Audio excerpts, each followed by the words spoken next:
Hello students, my name is Lokesh Solanki and this is our beautiful channel Physics Lover. So we are discussing the alternating current part 3 in which we will discuss about resonance. What is the condition of resonance? What is the quality factor? Resonance क्या होता है हम discuss करेंगे. What is the transformer? Step up transformer, step down transformer. So are you ready for that. तो हम start करते हैं resonance.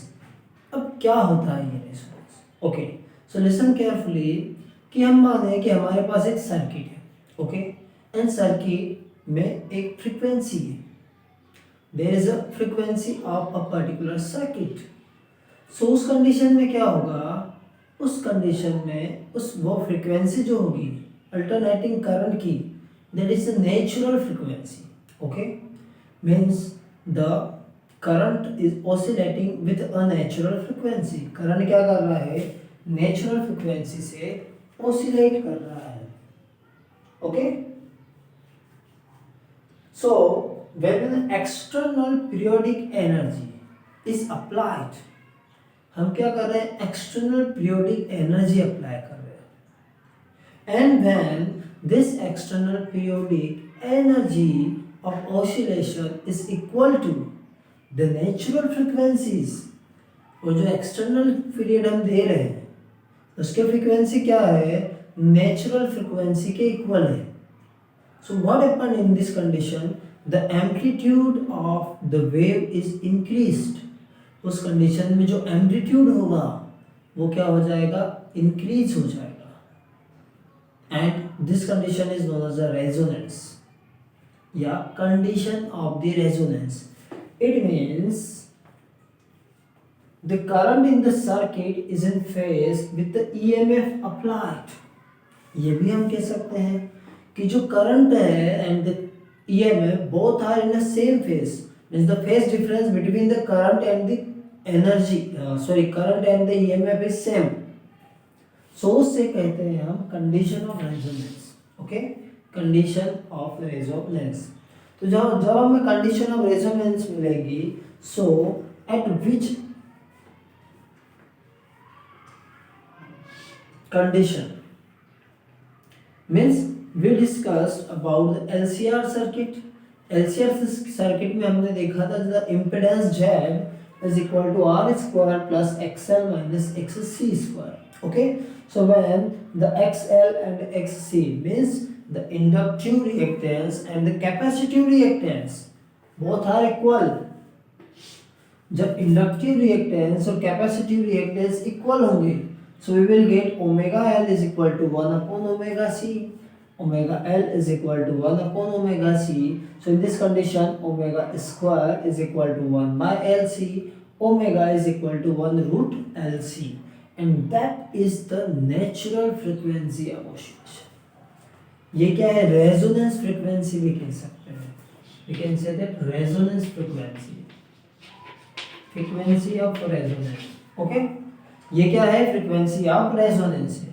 So in the condition of a resonance, the impedance Z root R square plus XL minus XC square is equal to R. Means जो impedance होगा it is equal to the resistance of the circuit. Impedance जो है resistance के equal होगा. Means impedance is a minimum. और जब impedance minimum होगा, जब इम्पेडेंस मिनिमम होगा इट मींस आपका जो करंट था वो था V not upon Z. When the impedance is a minimum then current is a maximum. Impedance क्या है? मिनिमम है, तो करंट क्या होगा? मैक्सिमम होगा. So the circuit So the current in the circuit is the maximum. Current जो होगा ना सर्किट में ये क्या होगा? मैक्सिमम करंट होगा. Okay, so the frequency of alternating EMF applied is F. जो हम फ्रीक्वेंसी लगा रहे हैं means external periodic energy we are applying, वो क्या है? F है. ओके, so in this condition natural omega is equal to 2 pi f. Omega जो होगा आपका रेजोनेंट फ्रीक्वेंसी ये 2 pi f के इक्वल होगी. so we will get the natural frequency of oscillation F is equal to 1 upon 2 pi root LC. 1 upon 2 pi root LC. And this is called the resonant frequency of LCR circuit. और इसे क्या कहते हैं हम? Resonance frequency कहते हैं LCR circuit. Okay, so note down, इसे लिख लें and remember each and every point which is very helpful.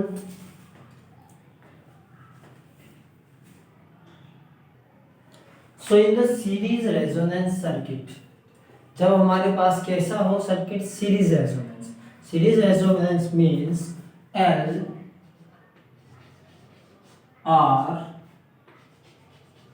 and C are connected in series. जब LCR क्या हो? L R C तीनों सीरीज में कनेक्टेड हो. सो इन दिस कंडीशन जो सीरीज रेजोनेंस होगा ना, it is equal to impedance is equal to the resistance of the circuit. यहाँ पर XL और XC जो होगा it is equal to, and when the XL is equal to XC, in this condition Z is equal to R, which is a minimum.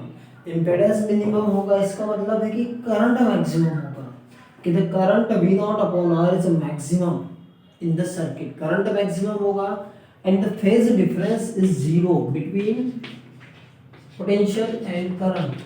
Potential और current के बीच जो phase difference होगा it is equal to zero.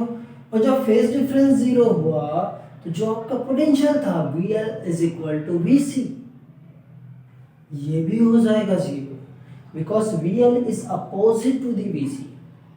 VL is opposite VC, तो दोनों एक दूसरे के क्या हो जाएंगे? इक्वल हो जाएंगे. And the potential drop between L and C is equal to zero.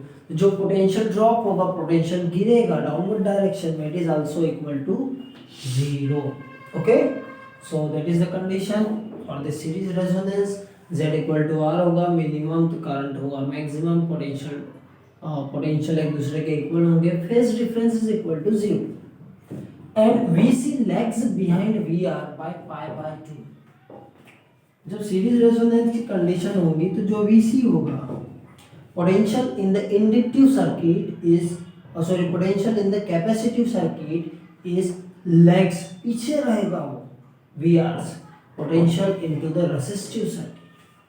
ठीक है, by pi by 2. Similarly the VL leads behind VL क्या करेगा? VL leads behind VR by pi. तो जो आपका VL होगा VR को क्या करेगा? पाई से लेग्स करेगा, लीड्स करेगा, आगे चलेगा. For omega is equal to zero when the angular frequency is equal to zero और इन्फिनिटी. जब ये या तो जीरो हो या इन्फिनिटी हो तो हमारा जो Z होगा इम्पीडेंस वो इनफाइनाइट हो जाएगा. And the peak value of current is zero. Okay, in this condition the peak value of the current is equal to zero. peak value जो होगी वो जीरो हो जाएगी आपकी. तो जो पावर होता है, power in the circuit, how much power stored, ये होगा आपका VRMS IRMS into R upon Z. VRMS IRMS into R upon Z, because cos phi होता है यहाँ पर, क्या होता है? VRMS IRMS cos phi. cos phi is equal to R upon Z. Okay, is it clear?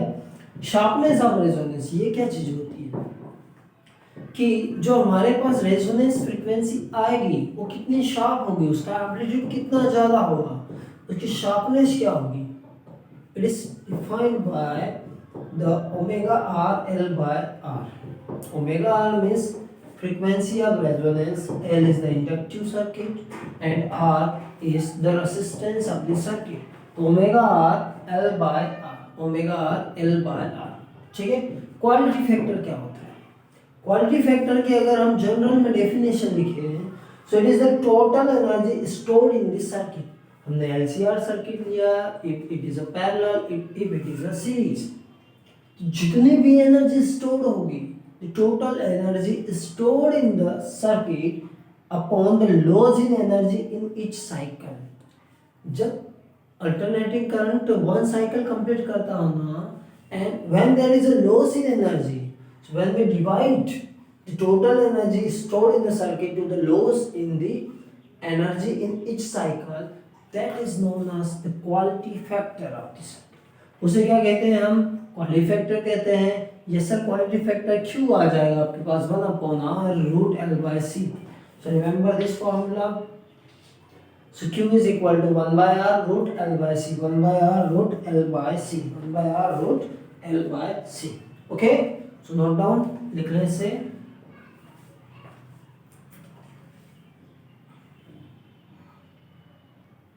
okay, transformer. This is the last topic of this alternating current. Transformer क्या होता है बच्चों? जैसे हमारे पास potential है and we are applying the potential on the two ends of the any conductor. Okay, and we want to increase the potential or decrease the potential, that is known as a transformer, a device which increases or decreases the amount of alternating EMF applied across the end of the conductor is known as a transformer.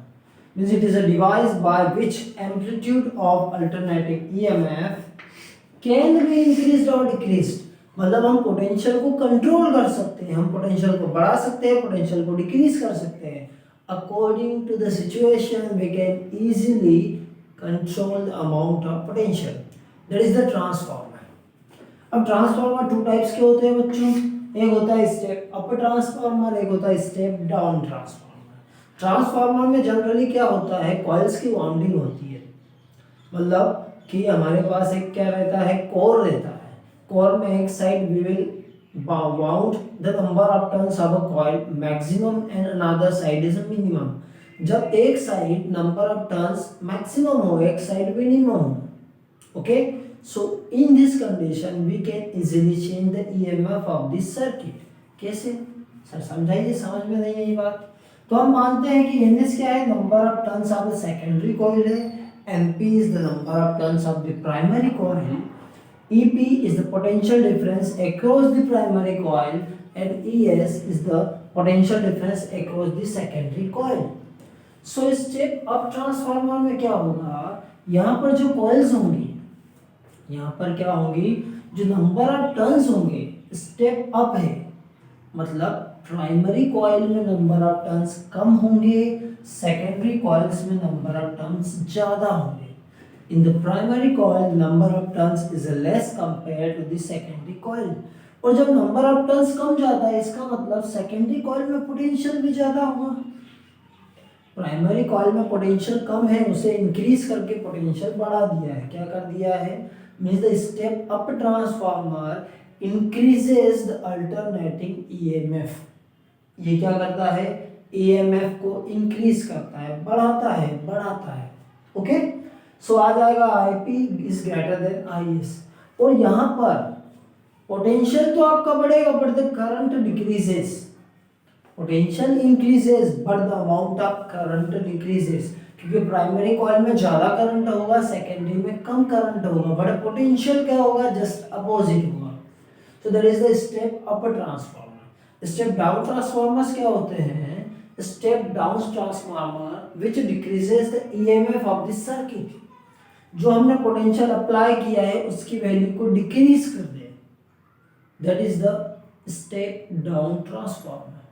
जैसे हमारे घरों में potential जो आता है 220 volt आता है, but जो ग्रिड पर पोटेंशियल आता है वो किलोवाट में होता है, किलोवोल्ट में होता है। सो सबसे पहले क्या लगाया जाता है? Transformer which decreases the amount of potential which is coming to our home. जो हमारे घरों तक आ रहा है ना पोटेंशियल, उसकी वैल्यू को डिक्रीज किया जाता है। ठीक है, तो which decreases the EMF। So यहाँ पर क्या होगा स्टेप डाउन में कि number of turns of a primary coil is greater than the number of turns of this secondary coil. Primary coil में नंबर ऑफ टर्न्स ज्यादा होंगे compare to this secondary coil, और पोटेंशियल भी ज्यादा होगा, क्योंकि पोटेंशियल को हम क्या कर रहे हैं? डिक्रीज कर रहे हैं, ड्रॉप। स्टेप डाउन, डाउन मतलब डिक्रीज करना, कम करना।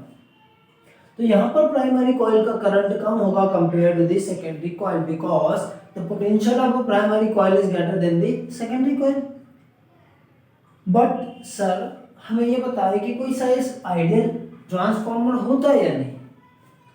सो if there is ideal transformer, so its efficiency is 100%, efficiency क्या होती है? Efficiency means output power upon input power, कि हमने जितना पावर दिया इसे ट्रांसफार्मर के प्राइमरी कॉइल को, तो उससे क्या हुआ, उसकी सेकेंडरी कॉइल में कितना चेंजेस हुआ, वो होता है इफिशियंसी। मतलब जनरली मान लो ऐसा होता है आपका ट्रांसफार्मर, ये क्या है, ये हमारे पास कोर है, ठीक है, यहाँ पर ऐसे कोर बना हुआ रहेगा कॉइल्स का,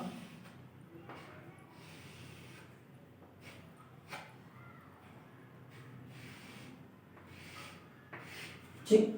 यहाँ पर होती है प्राइमरी कॉइल और यहाँ पर होती है सेकेंडरी कॉइल, यह होगी एनपी, यह होगी एनएस। तो जब नंबर ऑफ प्राइमरी कॉइल्स कम है, एनएस ज़्यादा है, तो यहाँ पर ये स्टेप अप ट्रांसफार्मर होगा, और जब अब प्राइमरी में ज़्यादा है और सेकेंडरी में कम है, तो ये स्टेप डाउन होता है। तो ट्रांसफार्मर क्या होता है, एफिशिएंसी इसकी output power upon input power, कि यहाँ पर जो आपको पावर मिल रहा है ना, it is output power. So the efficiency is defined as the ratio of output power to the input power, कि हमने कितना पोटेंशियल दिया और हमें कितना मिला, what is its efficiency. So एक आइडियल ट्रांसफार्मर की जो एफिशिएंसी होती है that is 100%, means there is no loss of energy in the ideal transformer, but that is not possible, ऐसा पॉसिबल नहीं होता है जनरल केस में। सो आइडियल ट्रांसफार्मर हो जाएगा n is equal to E S I S upon E P I P. यहाँ पर E S है, ई एस मतलब potential difference across the secondary coil, I S the current in the secondary coil upon E P I P. Okay, so हमें क्या मिलेगा ideal transformer के लिए, ये दोनों एक दूसरे के इक्वल होंगे, S I S is equal to E P I P. So I S upon I P is equal to E S upon A P is equal to 1 upon K. यहाँ पर जो के है दैट इज अ कांस्टेंट, यहाँ पर जो के है that is the constant, so that is the transformer. तो इसे लिख लीजिए आप प्रॉपर वे में। फिर हम बात करें किन किन वजह से एनर्जी लॉस होता है ट्रांसफार्मर। ओके, तो energy loss in a transformer, जो ट्रांसफार्मर होता है ना बेटा, तो उसमें बहुत सारे तरीके से एनर्जी लॉस होता है। So let us discuss about in which form energy is loss. Iron loss, क्योंकि जो आयरन कोर बना हुआ होता है वो आयरन से बना हुआ होता है। So the some part of wasted in the form of heat, some part of wasted in the form of a heat due to eddy current, क्योंकि जो आयरन कोर होती है उसमें ईडी करंट जनरेट होता है, and due to that eddy current heat is generated, और इस heat की वजह से क्या लॉस हो रहा है, एनर्जी लॉस हो रहा है। It is known, that is known as the energy iron loss. उसे क्या कहते हैं हम, आयरन लॉस कहते हैं। और इसे हम कैसे कम कर सकते हैं, तो हम जो कोर बनता है उसे लेमिनेट कर दें, the core is laminated then the energy loss is reduced. Copper loss भी सेम होता है कि some form of energy is imparted to the primary coil. जैसे हम क्या कर रहे हैं, we are giving the potential और power to the primary coil, then the coil is losses in the form of heat. तो उस प्राइमरी कॉइल में हीट के फॉर्म में क्या होता है, कॉपर लॉस होता है, उसे ही क्या कहते हैं, कॉपर लॉस कहते हैं। हीट के फॉर्म में जो एनर्जी लॉस हो रहा है इनटू द कॉपर, जो कॉइल बनी है किससे बनी है, कॉपर से, तो उसे हम कहते हैं copper loss. Hysteresis loss, some energy loss in the form of heat in magnetising और demagnetising in iron core, magnetising and demagnetising in iron core, again and again, बार बार ये प्रोसेस होती ही रहती है, उसे कहते हैं हाई स्ट्रेसिस लॉस। क्या कहते हैं, hysteresis loss. Flux loss, flux loss कैसे होता है, because the process, total process of the transformer is related to the flux, क्योंकि जब तक एक फ्लक्स में मैग्नेटिक फील्ड लाइंस चेंज नहीं होगी, so according to that there is no induced current on the another coil, और जब current induce नहीं होगा तो ईएमएफ नहीं मिलेगा। सो यही हो रहा है कि जो कॉइल है, टू कॉइल्स होती है primary and secondary, there is some flux of loss, because कुछ फ्लक्स हीट के फॉर्म में रिड्यूस हो जाता है, कम हो जाता है। यूजेस कहाँ कहाँ होते हैं? इसके यूज होते हैं इलेक्ट्रिकल अप्लायंसेस में। We have so many appliances which work on a particular current, particular potential, so we have to require transformer. जैसे हमारी बैटरी का चार्जर होता है, जैसे हमारे मोबाइल का चार्जर होता है, उससे 3.7 वोल्ट की बैटरी होती है, उससे बहुत कम पोटेंशियल चाहिए। सो क्या होता है, जो चार्जर होता है ना, उसमें लगा होता है ट्रांसफार्मर। ओके, ट्रांसफार्मर लगा हुआ होता है। फिर इलेक्ट्रिक बेल्स में यूज होता है, इलेक्ट्रिक बेल्स में ट्रांसफार्मर का यूज होता है। Power transmission, we want to transmit the power from one electric station to the another electric station, we have to use step up or step down transformer again and again, place to place हम क्या करते हैं, step up और step down transformers का use करते हैं। Okay, so that is all about the alternating current part 3। इसमें हमने डिस्कस किया ट्रांसफार्मर्स के बारे में और क्वालिटी फैक्टर, रेजोनेंस क्या होता है।